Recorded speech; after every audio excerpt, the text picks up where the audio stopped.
Hello student, my name is Vandana Rai. Pharmacy real study में आज से हम बीसीपी स्टार्ट करने जा रहे हैं। बीसीपी का एक क्वेश्चन है क्रेब्स साइकिल, जो normal and abnormal metabolism of carbohydrate, lipid and protein से लिया गया है।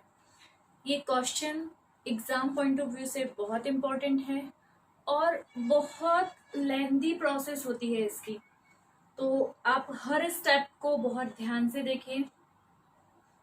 पूरा क्वेश्चन साइकिल बनाने, उसको एक्सप्लेन करने और उसके एनर्जेटिक्स को एक्सप्लेन करने में आपको फुल मार्क्स मिलते हैं। इन तीनों चीज में अगर आप एक भी चीज छोड़ते हैं तो आपके मार्क्स कटते हैं। एक बात और, साइकिल आपको देखकर अंडरस्टैंड हो जाएगी। मैंने एक फॉर्मूला बनाया है, उससे आपको लर्न भी हो जाएगी, लेकिन आप उसके जो स्पेलिंग है उनको ध्यान से पढ़िए। स्पेलिंग को बार बार लिख कर देखिए, क्योंकि मैं इतने इजी लैंग्वेज में इसको आपको एक्सप्लेन करने वाली हूँ कि आपको लर्न तो हो जाएगी और आप उसको सीक्वेंसली लिख तो पाएंगे, लेकिन स्पेलिंग्स पर आपको ध्यान देनी होगी, थोड़ी सी मेहनत करनी होगी। तो आइए हम स्टार्ट करते हैं क्रेब्स साइकिल। देखिए, सबसे पहले क्रेब्स साइकिल जो है वो सर हैंस एडोल्फ ने 1937 में एक्सप्लेन किया था और उनको फिजियोलॉजी और मेडिसिन के लिए नोबेल प्राइजेस भी मिला था 1953 में। ठीक है, एडोल्फ ने इन्हें दिया, ये साइकिल बनाया था। सबसे पहले हम देखेंगे कि क्रेब्स साइकिल स्टार्ट होती है पायरोवेट से। आपने बहुत सारे बुक्स में देखा होगा, बट पायरोवेट से स्टार्ट तो होती है, लेकिन ये पायरोवेट आया कहाँ से और ये साइकिल एग्जीक्यूट किस में होती है, तो सबसे पहले हम ये देख लेते हैं। देखिए, ग्लूकोज का एक मॉलिक्यूल जो होता है, ग्लूकोज का एक मॉलिक्यूल कन्वर्ट होता है पायरोवेट में। ठीक है, एक मॉलिक्यूल पायरोवेट में कन्वर्ट हो रहा है ग्लाइकोलिसिस प्रोसेस से। कौन सी प्रोसेस से? ग्लाइकोलिसिस प्रोसेस से। ग्लूकोज 6 कार्बन कंपाउंड है, आप याद रखेंगे। पायरोवेट 3 कार्बन कंपाउंड है, ये भी आप याद रखेंगे। लेकिन ग्लूकोज से 2 पायरोवेट बनते हैं। ठीक है, 3 कार्बन कंपाउंड के होते हैं, 2 पायरोवेट के मॉलिक्यूल फॉर्म होते हैं। ग्लूकोज से पायरोवेट बनने के लिए ग्लाइकोलिसिस प्रोसेस लगती है और इस एक ग्लूकोज से 2 पायरोवेट के मॉलिक्यूल मिलते हैं। ठीक है, ये जो ग्लाइकोलिसिस प्रोसेस है ये हमारे सेल में होती है। ठीक है, जहां पर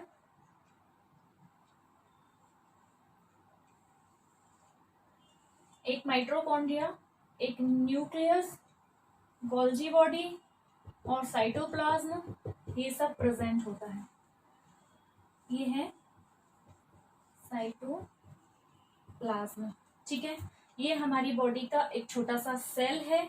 सेल से मिलकर टिश्यू बनते हैं, इन टिश्यू से ऑर्गन्स बनते हैं, लेकिन हमारी बॉडी के बड़े पार्ट्स जो हैं उनका सबसे छोटा यूनिट कौन सा है? सेल। उस सेल के अंदर साइटोप्लाज्म एक लिक्विड पाया जाता है, उस लिक्विड में ग्लाइकोलिसिस प्रोसेस होती है, जहां ग्लूकोज कन्वर्ट होता है पायरोवेट में। ओके, ये कहाँ होता है? साइटोप्लाज्म में। ठीक है, लेकिन ये जब ये साइटोप्लाज्म में पायरोवेट बन जाता है तो ये ट्रांसफर हो जाता है माइटोकॉन्ड्रिया के मैट्रिक्स में। फिर से सुनिए, ग्लूकोज पायरोवेट में कन्वर्ट हो जाता है तो पायरोवेट ट्रांसफर होता है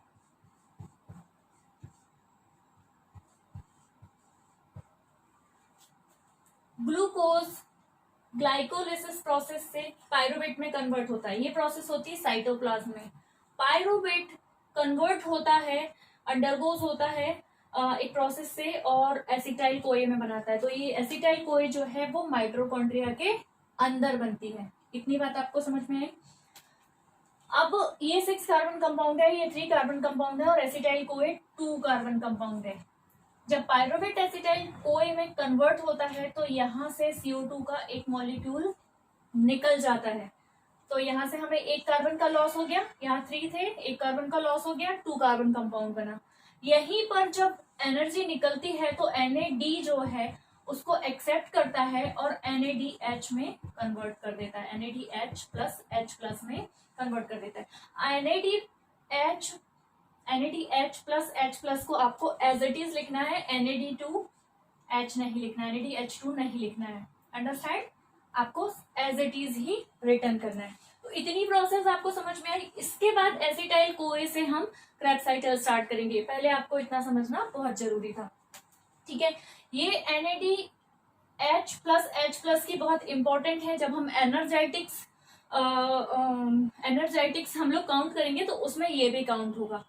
एक पायरुवेट एसिटाइल कोए में कन्वर्ट हो रहा है, तो एक पायरुवेट भी हम लोग एक पायरुवेट की साइकिल देख रहे हैं, तो उसके लिए एक NADH है, लेकिन इसमें ग्लूकोज से 2 पायरुवेट निकलते हैं, तो हमें 2 NADH मिलेंगे। ये बात अभी आप याद रखिए, सिर्फ आपके याद रखने के लिए, हमको बाद में काम आएगा। तो इतनी प्रोसेस आपको समझ में आई। हम एसिटाइल कोए से नई साइकिल स्टार्ट करेंगे। ये प्रोसेस आपको साइकिल में लिखना है। बोर्ड एक्चुअली छोटा है तो ये इतना यहाँ पर बन नहीं पाएगा, मैं इसको इरेज कर रही हूँ, लेकिन अभी आप इतना याद रखिए, glucose converted into pyruvate in the presence of glycolysis and pyruvate converted into acetyl CoA, or and the energy release, which energy except NAD and NAD converted into NADH plus H+ and CO2 molecule is released। आप इतना लिख देंगे, okay? मैं इसको rest कर रही हूँ।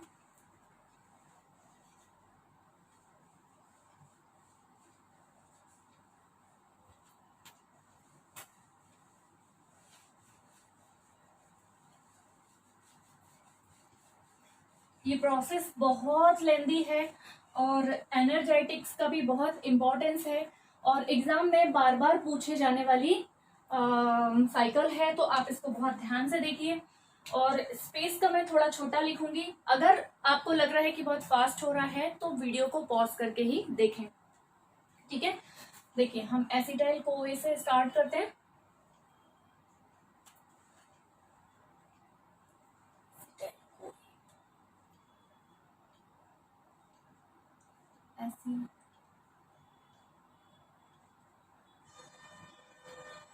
Acetyl CoA जो है वो 2 कार्बन कंपाउंड है, और सिट्रेट जो बनता है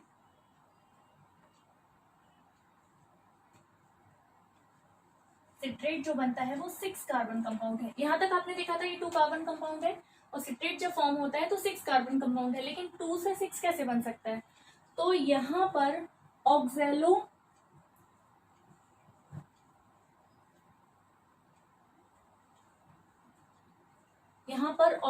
एसीटेट एक कंपाउंड जो बनता है इसके लास्ट में, वो माइटोकॉन्ड्रिया में पहले से प्रेजेंस होता है और इसमें बनता भी है इसके लास्ट में। तो ऑक्सैलो एसीटेट जो है वो और एसिटाइल कोए मिलकर सिट्रेट बनाते हैं, ओके?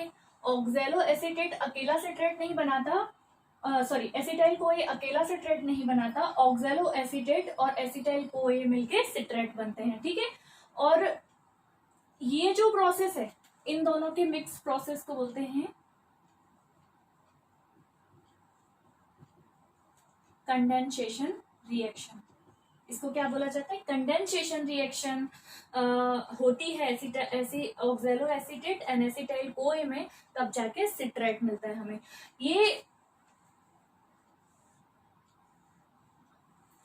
ये मेन कंपाउंड है इस पूरी साइकिल का, ठीक है? मेन कंपाउंड है सिट्रेट, और इसमें 3 कार्बोक्सिलिक ग्रुप प्रेजेंट होते हैं, इसलिए इस साइकिल को ट्राई कार्बोक्सिलिक एसिड साइकिल भी बोला जाता है।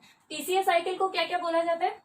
क्रेब्स साइकिल को TCA साइकिल भी बोला जाता है, ट्राई कार्बोक्सिलिक साइकिल, और सिट्रेट एसिड साइकिल भी बोला जाता है, क्रेब्स साइकिल भी बोला जाता है, ठीक है? लेकिन TCA क्यों बोला जाता है? क्योंकि ट्राई कार्बोक्सिलिक एसिड साइकिल बोला जाता है क्योंकि इसमें सिट्रेट बनता है, सिट्रेट में 3 कार्बोक्सिलिक ग्रुप प्रेजेंट होते हैं। बहुत ध्यान से देखिए, बहुत फास्ट मत भागिए, इस साइकिल को याद करने में बहुत टाइम लगता है। आप धीरे धीरे सुनिए, धीरे धीरे देखिए, ठीक है? ये बन गया यहाँ पर। अब जब कंडेंसेशन रिएक्शन होता है और सिट्रेट बनाते हैं तब यहाँ पर एक कोए कोए जो है वो यहाँ से रिलीज हो जाता है। ठीक है, जो कोए प्रीवियस में ऐड हुआ था, कहाँ पर, जब पायरुवेट से एसिटाइल कोए बन रहा था तो उसमें कोए ऐड हुआ था, क्योंकि कोए माइटोकॉन्ड्रिया के मैट्रिक्स में प्रेजेंट होता है, ये एंजाइम होता है। ठीक है, acetyl CoA converted into citrate in the presence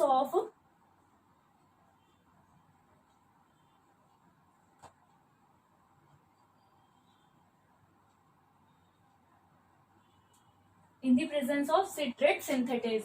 ठीक है, सिट्रेट सिंथेटेज के प्रेजेंस में ये सारी प्रोसेस होती है और सिट्रेट बना देते हैं। अब देखिए सिट्रेट जो है वो कन्वर्ट होता है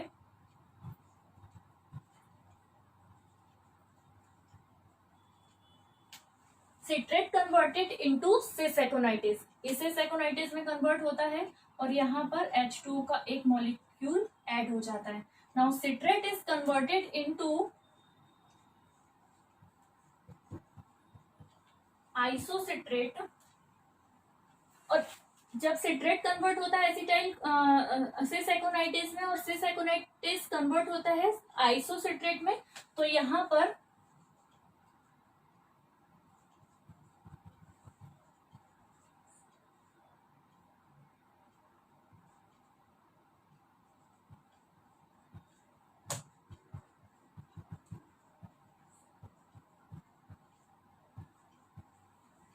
पर एकोनाइटिस एंजाइम प्रेजेंट होते हैं, तभी सिट्रेट कन्वर्ट होता है सिस एकोनाइटिस में, सिस एकोनाइटिस कन्वर्ट होता है आइसोसिट्रेट में, तो यहाँ पर एकोनाइटिस एंजाइम प्रेजेंट होते हैं।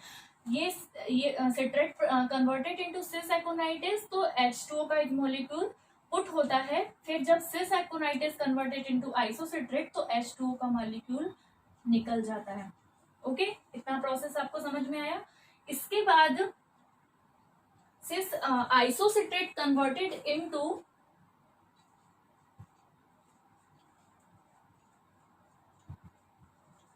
Isocitrate converted into oxalosuccinate. अब यहाँ पर क्या होता है, यहाँ पर एनर्जी रिलीज होती है और वो एनर्जी NAD, एक एनर्जी रिलीज होती है और वो एनर्जी जो है NAD एक्सेप्ट करके NADH2 में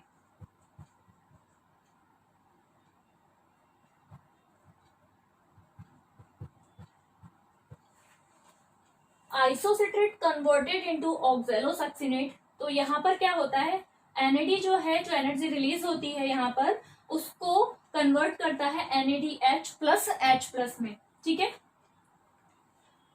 और यहाँ पर आइसोसिट्रेट डिहाइड्रोजिनेशन होता है। ठीक है, यहाँ पर ये वाला जो स्पेस कवर्ड में यहाँ लिख रही हूँ, सर यही लिख देती हूँ, आइसोसिट्रेट डिहाइड्रोजिनेशन।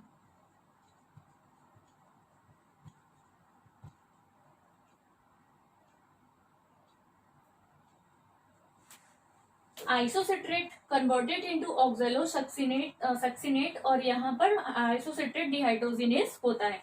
अब ऑक्सैलोसक्सिनेट इज कन्वर्टेड इनटू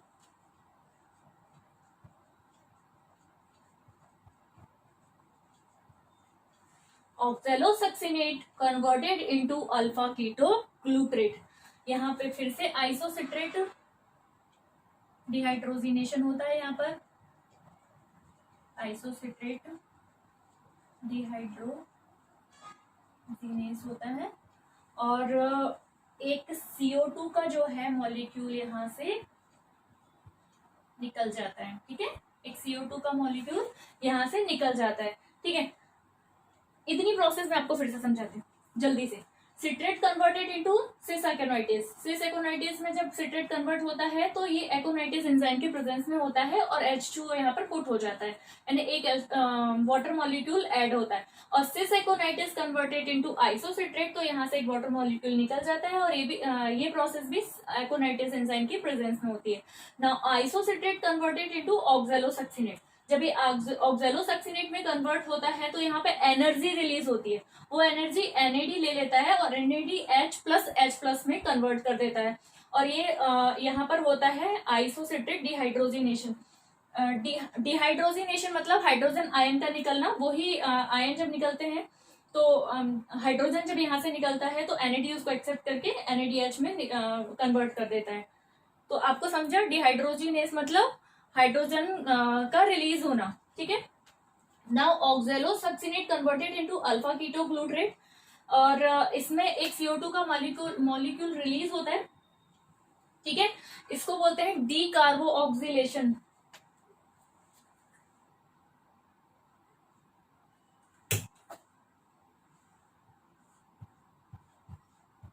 इसको बोलते हैं डी कार्बो ऑक्सीलेशन, मतलब CO2 कार्बन एटम का निकलना डी कार्बो ऑक्सीलेशन, CO2 का निकलना डी कार्बो ऑक्सीलेशन कहलाता है, ठीक है। तो ऑक्सैलोसक्सिनेट कन्वर्टेड इनटू अल्फा कीटो ग्लूट्रेट, तो ये भी होता है आइसोसिट्रेट डिहाइड्रोजिनेशन की प्रेजेंस में, ठीक है। Now alpha keto glutarate is converted, ये प्रोसेस थोड़ी सी बड़ी होती है। इसमें जब अल्फा कीटो ग्लूट्रेट कन्वर्ट होता है सक्सिनाइल कोए में,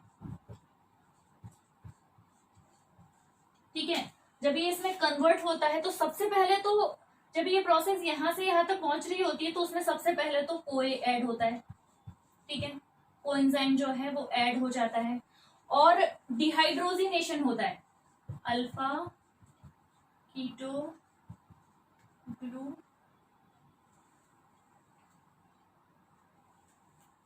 अल्फा कीटो ग्लूट्रेट डिहाइड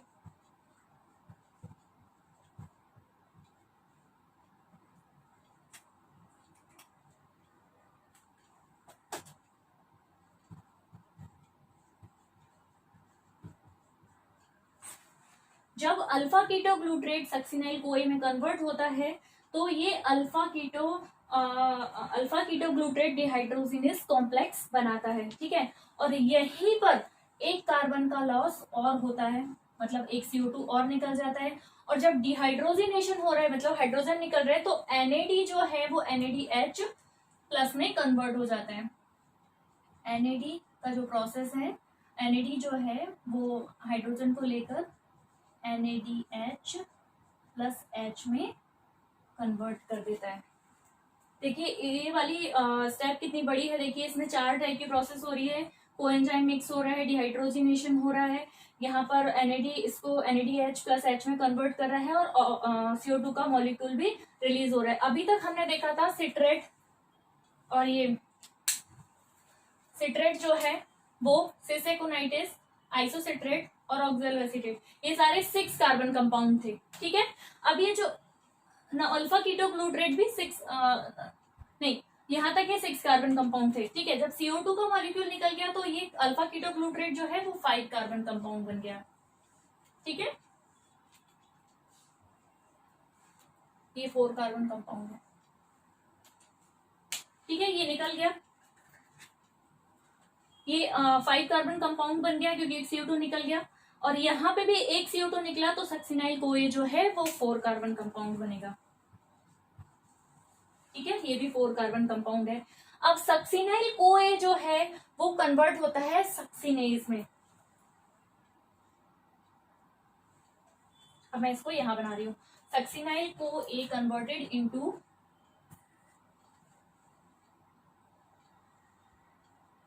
सक्सिनेट में, ये कन्वर्ट होता है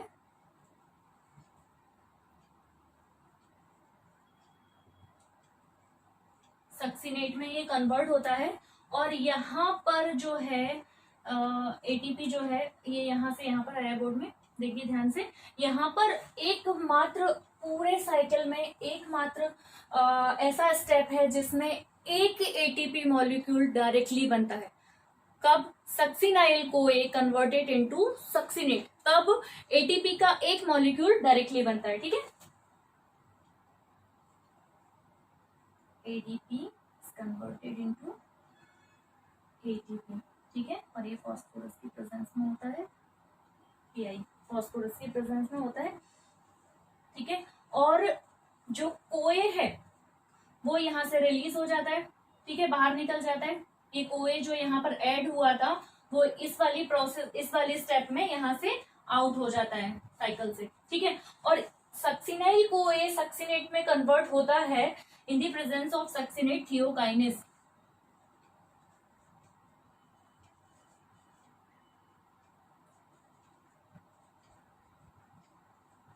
सक्सिनेट थियोकाइनेस के प्रेजेंस में ketoglutarate alpha ketoglutarate converted into succinyl CoA और succinyl CoA converted into succinate in the presence of succinate thiokinase, that is an enzyme. ठीक है, now succinate converted into fumarate. ठीक है,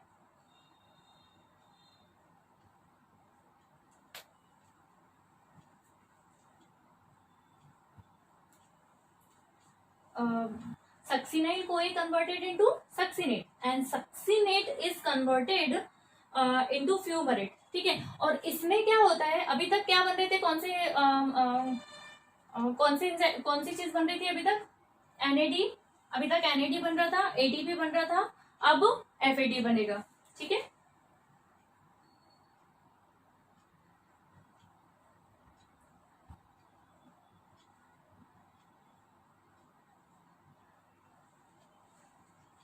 अभी तक जब डिहाइड्रोजिनेशन हो रहा था तब NAD कन्वर्ट हो रहा था NADH प्लस H प्लस में।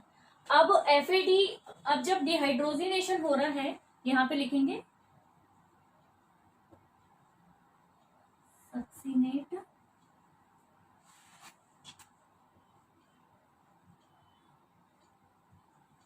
जब सक्सिनेट कन्वर्टेड इनटू फ्यूमरेट, तो सक्सिनेट डिहाइड्रोजिनेशन हो रहा है, इस डिहाइड्रोजिनेशन में FAD कन्वर्ट होता है FADH2 में। आपको इसको FADH2 ही लिखना है, लेकिन जब NAD लिखेंगे तो NADH प्लस H प्लस लिखना है। ओके, तो इस पूरे प्रोसेस में देखा हमने, इंपॉर्टेंट क्या था, सक्सिनाइल CoA कन्वर्ट हो रहा था सक्सिनेट में तो ATP बन रहा था, लेकिन जब सक्सिनेट कन्वर्ट होता है फ्यूमरेट में तो FAD बनता है, मतलब एक ही FAD बनता है और एक ही ATP बनता है। NAD 3 बनते हैं, 2 बन चुके हैं, एक आगे बनेगा। ठीक है, नाउ फ्यूमरेज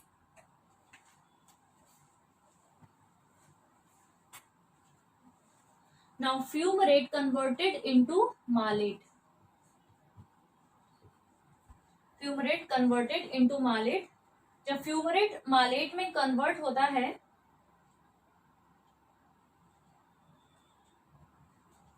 जब फ्यूमरेट मालेट में कन्वर्ट होता है तो ये फ्यूमरेज की प्रेजेंस में होता है, ये फ्यूमरेज की प्रेजेंस में होता है। Now malate is converted into oxalosuccinate. ठीक है, और यहां से एक ATP जो है वो एक H2O का मॉलिक्यूल इसमें ऐड हो जाता है। ठीक है, एक H2O जब फ्यूमरेट कन्वर्ट होता है मालेट में फ्यूमरेज की प्रेजेंस में, तो एक H2O इसमें ऐड हो जाता है। अब मालेट कन्वर्ट होता है ऑक्सैलो एसीटेट में, तो यहाँ पे मालेट डिहाइड्रोजिनेशन होता है।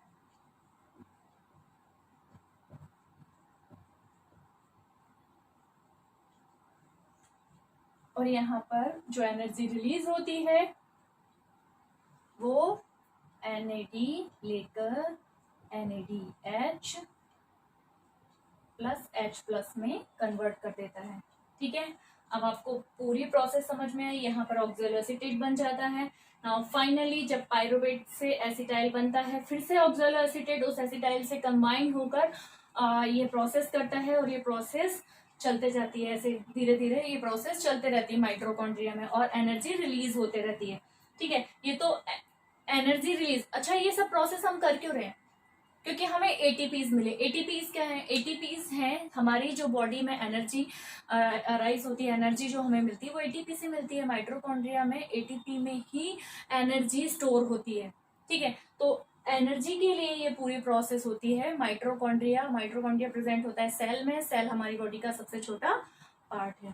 ठीक है, ये सारी प्रोसेस आपको समझ में आ गई होगी। अब हम देखेंगे एनर्जाइटिक्स। एनर्जाइटिक्स क्या होते हैं? कार्बन कंपाउंड में आपको बता दी हूँ कि ये 2 कार्बन कंपाउंड है, ये 6 कार्बन कंपाउंड है। लेकिन ये सिट्रेट जो है वो 6 कार्बन कंपाउंड कब बनेगा? जब oxaloacetate 4 carbon compound acetyl CoA से oxaloacetate 4 carbon compound acetyl CoA 2 carbon compound condensation reaction करते हैं, तब जाके ये सिट्रेट बनता है। ओके, और पायरोवेट, एक चीज मैं आपको बताना भूल गई हूँ, पायरोवेट जो यहाँ बना था जिससे एसिटाइल कोए बनता है, तो ये लिंक रिएक्शन के द्वारा बनता है। पायरोवेट एसिटाइल कोए में कन्वर्ट होता है, वो लिंक रिएक्शन की वजह से होता है। लिंक रिएक्शन होता है, उसको बोलते हैं एसिटाइलेशन ऑफ पायरोवेट। ठीक है, क्या बोलते हैं उसको? Acetylation of pyruvate. कब बोलते हैं? जब पायरोवेट कन्वर्ट होता है एसिटाइल कोए में। Acetylation of pyruvate, acetylation of pyruvate. ठीक है, मैंने यहाँ लिखा नहीं है, पूरी प्रोसेस में कहीं लिखा नहीं है, लेकिन आप सुन लीजिए, एसिटाइलेशन ऑफ पायरोवेट, जिसे लिंक रिएक्शन भी बोलते हैं। और माइट्रोकॉन्ड्रिया जो है, मैं आपको बताती हूँ, जो माइट्रोकॉन्ड्रिया जो है, ठीक है, इसके 2 लेयर्स होते हैं। ठीक है, ये लेयर्स में से जब पायरोवेट जो है वो एंटर करता है माइट्रोकॉन्ड्रिया के मैट्रिक्स में, ठीक है, तो यहाँ पर 2 लेयर हैं, एक ये है एक ये है। यहाँ पर ट्रांसपोर्टर प्रोटीन होता है। ठीक है, ये ही पायरोवेट को माइट्रोकॉन्ड्रिया के मैट्रिक्स में लेकर जाता है। क्या, कौन सा प्रोटीन लेकर जाता है? Transporter protein. ट्रांसपोर्टर प्रोटीन, जिसको लिंक रिएक्शन भी बोला जाता है और एसिटाइलेशन ऑफ पायरोवेट एसिड भी बोला जाता है। ठीक है, इतनी बात आपको समझ में आई? और ये पूरी प्रोसेस। अब हमको देखना है एनर्जाइटिक्स। ठीक है, एनर्जाइटिक्स का कैलकुलेशन बहुत इंपॉर्टेंट होता है। कई बार एग्जाम में सिर्फ क्रेब्स साइकिल या साइकिल, टीसीएस साइकिल या साइट्रिक एसिड साइकिल पूछ ली जाती है, लेकिन आपको एनर्जाइटिक्स पुट करना बहुत जरूरी होता है। कई बार पूछते हैं, कई बार नहीं पूछते, लेकिन फिर भी आपको उसमें एनर्जाइटिक्स लिखना जरूरी होता है, उससे आपके मार्क्स के बढ़ने के चांसेस होते हैं। ठीक है, तो एनर्जाइटिक्स में आपको बताती हूँ। सबसे पहले हम देख लेते हैं कि इसमें एनएडी, एफएडी और एटीपी, इनसे ही हमें एटीपी मिलने वाले हैं। तो ये कहाँ कहाँ बने हैं? देखिए, पहला जो है वो हमें यहां से मिला है। ठीक है, यहां से मिला है एक एनएडी H+H+ हमें यहां से मिला है। मैं यहाँ प्रोसेस लिखते जाती हूँ, कहाँ मिला है? आइसोसिट्रेट और ऑक्जेलो एसीटेट। आइसो से मिला है, ऑक्जेलो एसीटेट में। ठीक है, एक एनएडी मिला है। ठीक है, नेक्स्ट एनएडी हमें कहाँ मिला है? यहाँ पर कीटोग्लूट्रेट और सक्सिनाइल कोए में। ठीक है, कीटोग्लूट्रेट और सक्सिनाइल कोए में एक हमें यहाँ मिला है। ये मैं इसलिए लिख रही हूँ क्योंकि इसका मेरे को एक्सप्लेनेशन करके आपको कैसे लिखना है वो बताना है। ठीक है, नेक्स्ट एडीपी हमें यहाँ मिला है, यहाँ मिला है हमें, ये है मालेट इनटू ऑक्जेलो एसीटेट।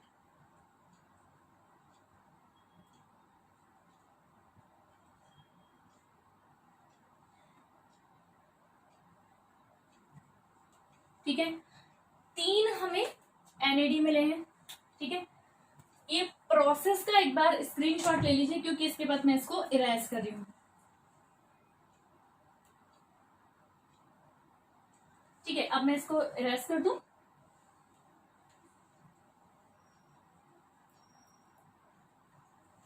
तीन हमें एटीपी मिल चुके हैं, एक ये मिला है, सॉरी एनएडी मिल चुके हैं, एनएडी H+H+, 1 2 और ये 3। ठीक है, अब हमको यहाँ से एफएडी का एक मॉलिक्यूल मिला है जो यहाँ है, और ये क्या है? सक्सिनेट और फ्यूमरेट के बीच में है। ठीक है, सक्सिनेट और फ्यूमरेट के बीच में है।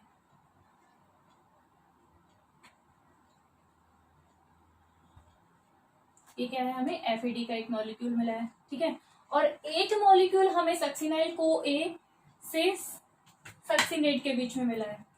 सक्सिनाइल से सक्सिनेट के बीच में मिला है, वो हमें कौन सा मिला है? एटीपी, जो डायरेक्टली मिला है। अब इनको मैं आपको एनर्जाइटिक्स लिखकर बताऊंगी कि आपको एग्जाम में एनर्जाइटिक्स पुट कैसे करने हैं। अगर आप इनको एनएडी और एनएडीएच लिखेंगे या एफएडी लिखेंगे तो भी आपको मार्क्स मिलेंगे, लेकिन अगर आप इनका बता दो कि यहाँ कहाँ कहाँ पर प्रेजेंट है तो आपका प्रेजेंटेशन अच्छा होता है। और फाइनली हमको साइकिल से ही लिखना होता है, तो उससे हमें कुछ प्रॉब्लम भी नहीं जाती, बात सिर्फ लर्न करने की होती है। मैं आपको एक चीज बताना भूल गई, कोई बात नहीं, मैं नेक्स्ट बता दूंगी।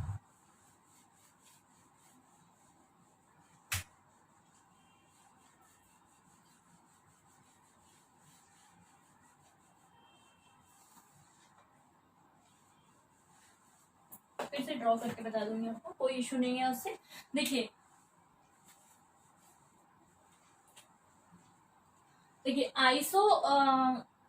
आइसोसिट्रेट जो यहाँ पर था, आइसोसिट्रेट में हमें और ऑक्जेलो एसीटेट में, तो हमें यहाँ पर लिखना है फिर से एनर्जेटिक्स, ऐसे लिखकर हम यहाँ पर ऐसे लिख देंगे एनर्जेटिक्स। नाउ आइसोसिट्रेट लिखेंगे, आइसोसिट्रेट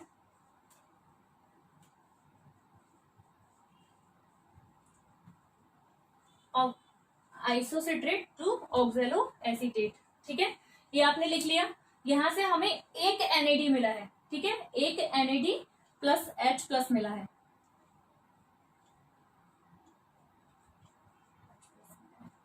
ठीक है, आपने ये फर्स्ट लिख दिया।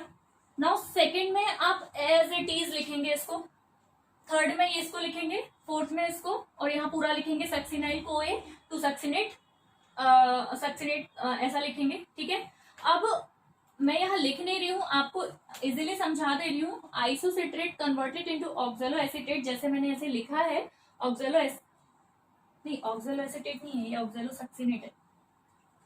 कंफ्यूज मत होइए, ध्यान से देखिए, ध्यान से पढ़िए, क्योंकि बहुत सारे नेम्स जो हैं वो एक जैसे हैं। ऑक्जेलो एसीटेट यहाँ पर होता है जिससे साइकिल शुरू होती है, और ये है ऑक्जेलो सक्सिनेट। ठीक है, आइसोसिट्रेट और ऑक्जेलो सक्सिनेट के बीच में हमें एक एनएडी का जो है मॉलिक्यूल मिला था, और एक NAD molecule is equal to 3 ATPs। एक एनएडी के मॉलिक्यूल से हमें 3 ATP मिलते हैं। और हमको कितने एनएडी मिले हैं यहाँ पर, ये सेम यहाँ, सेम यहाँ, यहाँ मिला है FAD, यहाँ मिला है ATP। ठीक है, आप ऐसे ही लिखेंगे आइसोसिट्रेट कन्वर्टेड इनटू ऑक्जेलो सक्सिनेट, यहाँ पर NADH प्लस H मिला है इज इक्वल टू 3 ATP, ये 3 ATP के बराबर है। आप सेकंड में सेम यहाँ पर लिखेंगे, क्या लिखेंगे, ketoglutarate, alpha ketoglutarate converted into या अंडरगोज इनटू सक्सिनाइल को ए, और यहाँ पर आप सेम यहाँ लिखेंगे, और इस वाली स्टेप को यहाँ लिखेंगे।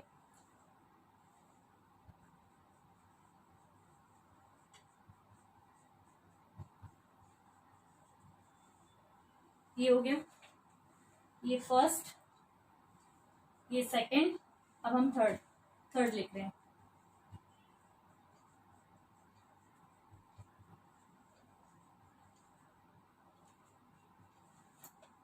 ATP। ठीक है, आप एज इट इज लिखेंगे जैसे मैं आपको बता रही हूँ, isocitrate converted into oxalosuccinate, NADH plus H plus is equal to 3 ATP।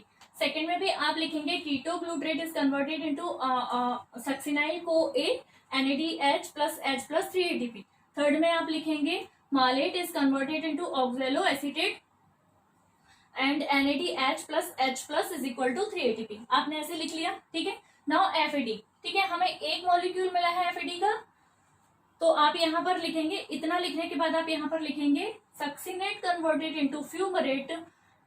ठीक है, यहाँ पर ऐसे लिख लेंगे, और FADH2 लिखेंगे, और इज इक्वल टू, इससे हमें मिलता है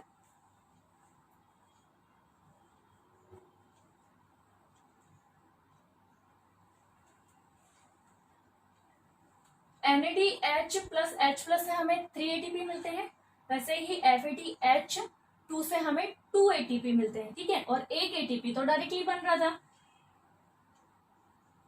और एक ATP सक्सिनाइल कोई से सक्सिनेट में बन रहा था। ठीक है, तो ये कितने ATPs हो गए हैं, काउंट कर लेंगे हम। 3 plus 3 plus 3 is 9, 9 is 2, 11 12 and 9 10 11 and 12 ATP। 12 ATP हमें कहां से मिल रहे हैं, एसिटाइल कोए से ऑक्जेलो सक्सिनेट तक। ठीक है, लेकिन जब पायरोवेट कन्वर्ट होता है, मैंने पहले भी आपको तभी बता दिया था जब मैंने साइकिल बनाई थी, पायरोवेट कन्वर्ट होता है एसिटाइल कोए में, तब भी हमें एक एनएडी मिलता है। तो एक एनएडी से 3 ATP वहां से मिलते हैं हमें, तो हम 3 इसमें प्लस कर देंगे। कितना हो गया 15, ठीक है। कितने एटीपीज मिले हमें 15 एटीपीज। कहाँ से, पायरोवेट से जब हम स्टार्ट करते हैं और ऑक्सैलो एसीटेट पर खत्म करते हैं तब तक हमें 15 एटीपीज मिलते हैं, ठीक है। एक NADH प्लस H प्लस हमें 3 एटीपीज देता है, एक FADH2 हमें 2 एटीपी देता है और एक एटीपी सक्सिनाइल कोए से सक्सिनेट के बीच में एक बनता है, तो ऐसे हमें 12 एटीपीज मिल जाते हैं। और पायरोवेट से एसिटाइल कोए में हमें एक और NADH प्लस H प्लस मिलता है, तो वहां से हमें 3 मिल जाते हैं, ऐसे टोटल 15 एटीपीज हो जाते हैं। जब भी 15 एटीपीज हो जाते हैं, जब एक पायरोवेट से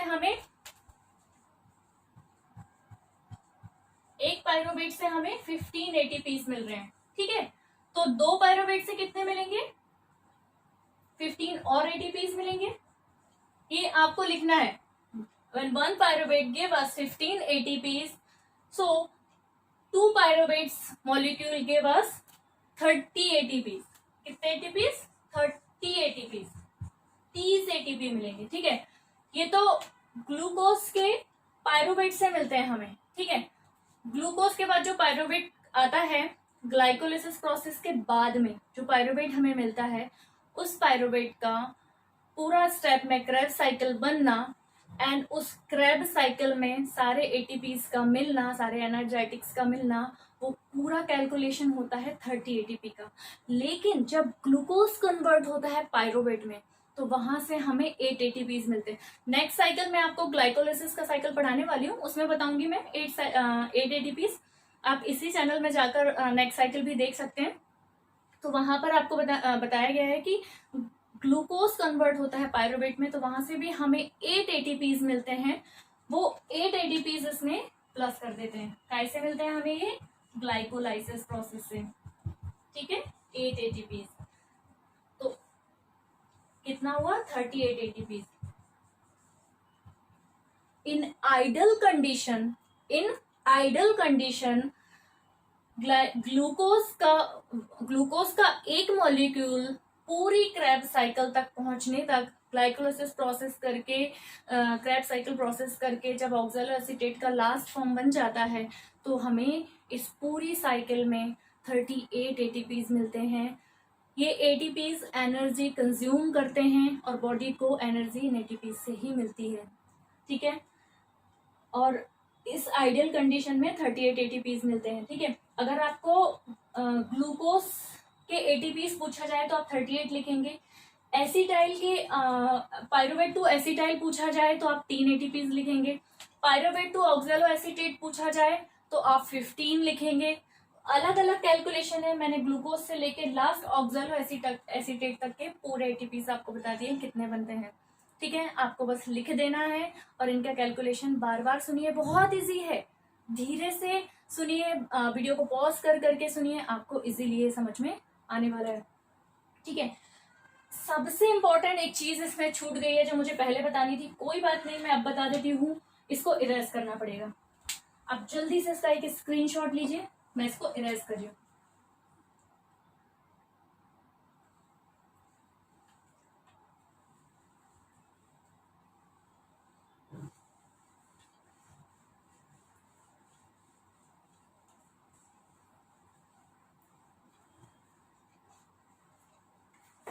देखो,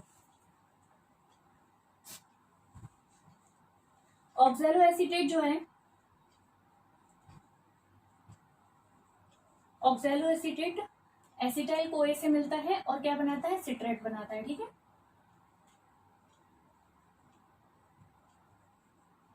ये सिट्रेट बनाता है, ठीक है।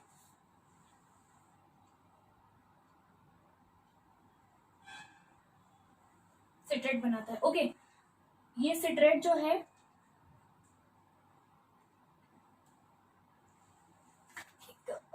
एक और मेरे पास चीज है, आप पहले उसको देख लीजिए,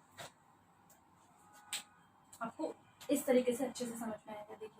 देखिए हम टीचर्स जो होते हैं वो चाहते हैं कि स्टूडेंट को सब कुछ इजी करके मिले ताकि वो आसानी हो जाए उसको याद करने में।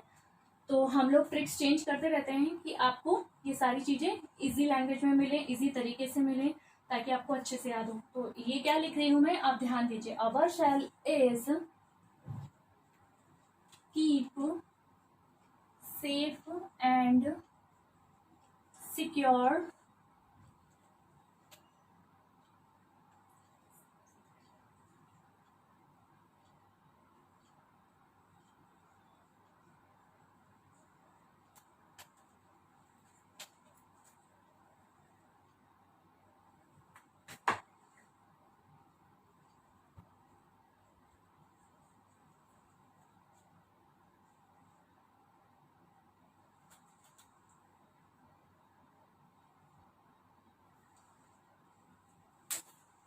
आपको एक सेंटेंस दिख रहा है, our cell is keep safe and secure from metabolic disease.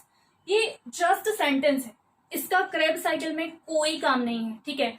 ये आपको किसी और चैनल पे भी नहीं मिलेगा, ये मेरा बनाया हुआ ऑन सेंटेंस है। और आप देख रहे हैं सेफ्टी सिक्योरिटी, मेटाबॉलिज्म की सेफ्टी सिक्योरिटी के लिए हम कितना काम करते हैं कि हमारा मेटाबॉलिज्म अच्छा रहे, ठीक है, हमको मेटाबॉलिक कोई डिजीज ना हो और हमारी सेल्स जो हैं वो कीप ग्रो रहें, अच्छे से रहें, ठीक है। तो यहाँ पर मैंने क्या लिखा है, our cell is keep safe and secure from metabolic disease. तो 3-4 बार बोलेंगे आपको लर्न हो जाएगा। एक बार मेरे साथ और बोलिए, आवर सेल, आर सेल्फ भी बोलते हैं, our cell is keep safe and secure from metabolic disease. कितना इजी आपको लग रहा है ना कि इससे रिलेटेड, क्रैब साइकिल से रिलेटेड कुछ है, बट ये क्रैब साइकिल से रिलेटेड नहीं है। ये आपकी साइकिल को कैसे आप याद रख सकते हैं उसके लिए एक फॉर्मूला है, ठीक है। देखिए इसके पहले वर्ड ले लेंगे हम,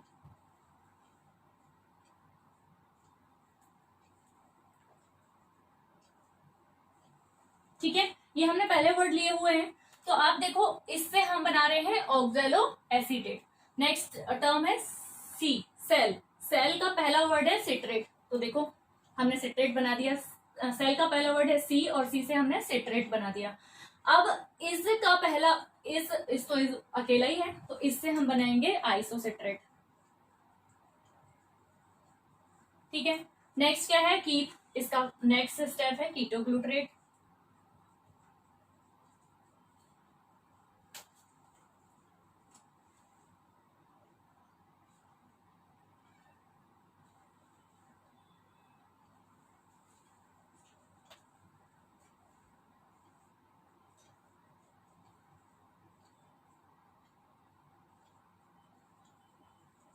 ठीक है, ये अल्फा कीटोग्लूटरेट। नेक्स्ट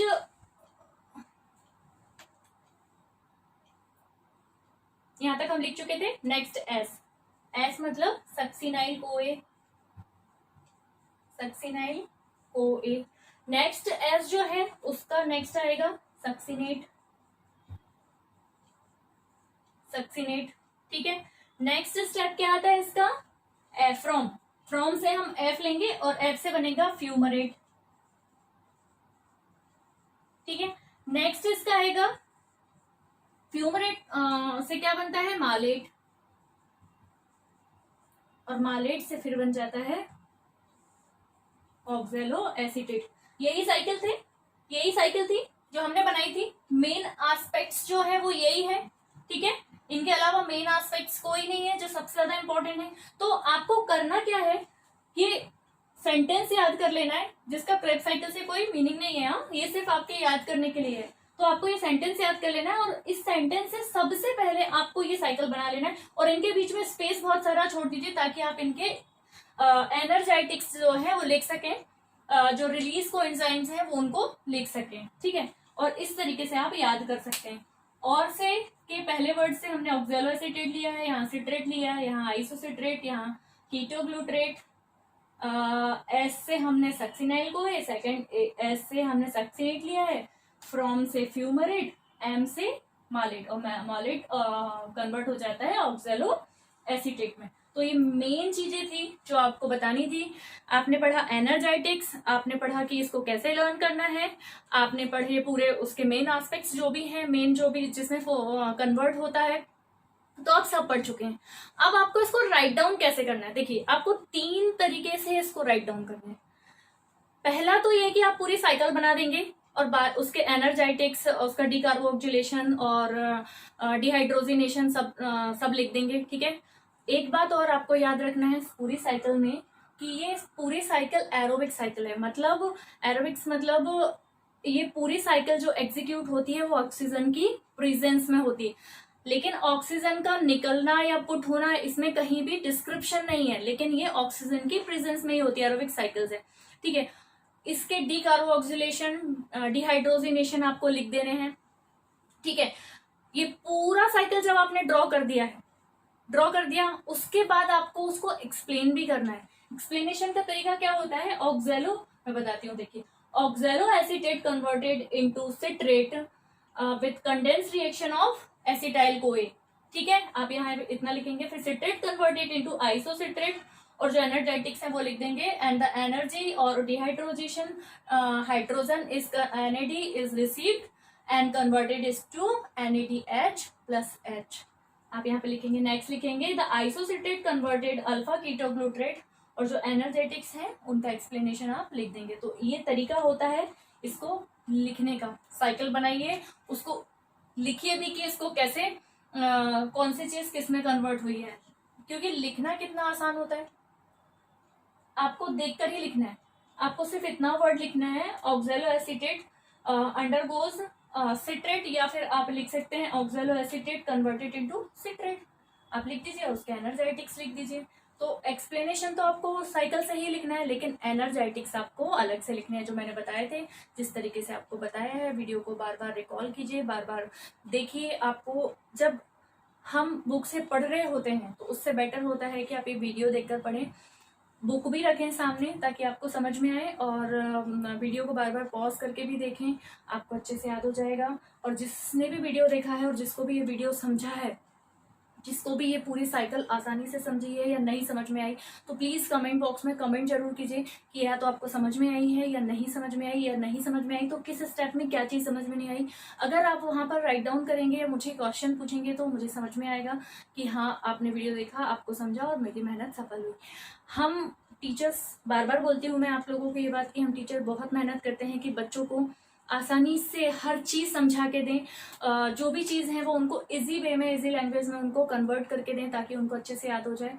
एक और बात मैं आपको बोलना चाहती हूँ कि एग्जाम में, एग्जाम पॉइंट ऑफ व्यू से अगर आप कुछ भी प्रिपेयर कर रहे हो और लर्न कर रहे हो तो सिर्फ लर्न ना करें, क्योंकि फार्मेसी एक ऐसा प्लेटफॉर्म है जहां पर आप गलती का कोई चांसेस नहीं होता। आप इस डी फॉर्म के बाद आप मेडिकल खोलते हैं, तभी देखिए जो मेडिसिन होते हैं, मेडिसिन की जो आप देखेंगे, मेडिसिन के ऊपर जो मेडिसिन का नाम लिखा होता है उसमें कभी भी मिस्टेक नहीं होती। तो उस मिस्टेक को ना करें, वो मिस्टेक ना हो उसके लिए आपको इनके स्पेलिंग्स बहुत अच्छे से याद करने हैं। तो फोकस कीजिए स्पेलिंग पर, और नहीं आती है तो एक दो बार लिखकर देख लीजिए तो वो अच्छे से याद हो जाते हैं। इससे रिलेटेड अगर कोई क्वेश्चन आपको पूछना है, अगर कोई चीज प्रोसेस समझ में नहीं आई है, जो मैंने इरेज भी कर दिया, 2 से 3 बार इरेज करके बनाया है, इतना बड़ा बोर्ड ही नहीं है कि आप पूरा एक साथ में लिख सकूं, तो बार बार रिपीट करके देखिए और अच्छे से पढ़िए। अपना ध्यान रखिए। Take care, bye bye.